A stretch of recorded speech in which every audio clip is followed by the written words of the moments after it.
10 থেকে 20টা অস্ত্র আছে ওখানে হযরতপুরে, এবং নদীর পাড়ে হযরতপুর ব্রিজের পাশে ওখানে একটা সংঘবদ্ধ দল প্রতিনিয়ত অস্ত্র নিয়ে ঘুরছে।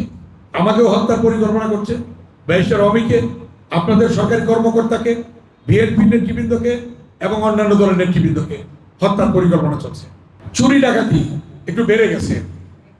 চুরি ডাকাতি বিগত দিনে কিছু কিছু জায়গা বাড়িতে ডাকাতি হয়েছে, চুরি হয়েছে, সে ব্যাপারে খেয়াল রাখতে হবে। এবং আমাদের যারা দায়িত্ব রয়েছেন, ইউনিয়ন পরিষদ, প্রশাসক, চেয়ারম্যান, মেম্বার, তাদেরকে অতিরিক্ত দায়িত্ব দিয়ে এ ব্যাপারে প্রয়োজনীয় ব্যবস্থা করা। মোট কথা, জননিরাপত্তা বিঘ্নকারী শনাক্ত করতে হবে। নির্বাচনের যেদিন প্রচার শুরু হলো, বিএনপির হযরতপুর ইউনিয়নের সাধারণ সম্পাদক হাসান মোল্লাকে গুলি করে হত্যা করা হলো। 2-1 পুরো গ্রেফতার হয়েছে, আসল গ্রেফতার হয়নি, এবং এখনো সেখানে অস্ত্র নিয়ে ঘুরছে। এক্সট্রিম মশার কয়েল প্ল্যান্ট ফাইবার দিয়ে তৈরি, তাই সহজে ভাঙে না, সুগন্ধিযুক্ত ও নিরবিচ্ছিন্নভাবে জ্বলে। ডেঙ্গু, চিকুনগুনিয়া বাহি সহ যে কোনো মশার বিরুদ্ধে দেয় এক্সট্রিম সুরক্ষা। আমি নিজে পরশুদিন গিয়েছি, গিয়ে দেখি একটা আড্ডায় করলাম, এদিকে আসো, সবার সাথে কথা বললাম। এখানে অস্ত্র কার কার কাছে আছে?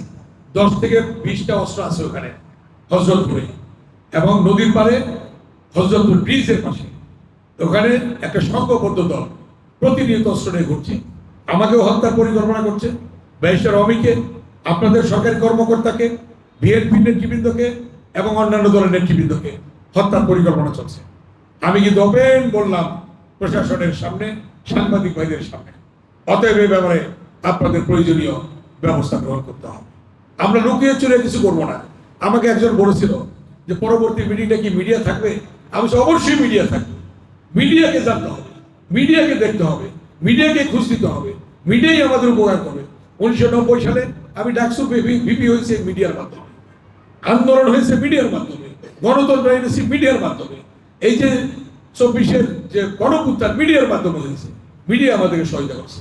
অতএব এই ঢাকা 2 আসনকে সুন্দর করার জন্য, পরিবেশ সুন্দর করার জন্য মিডিয়ার সহযোগিতা আমরা চাই।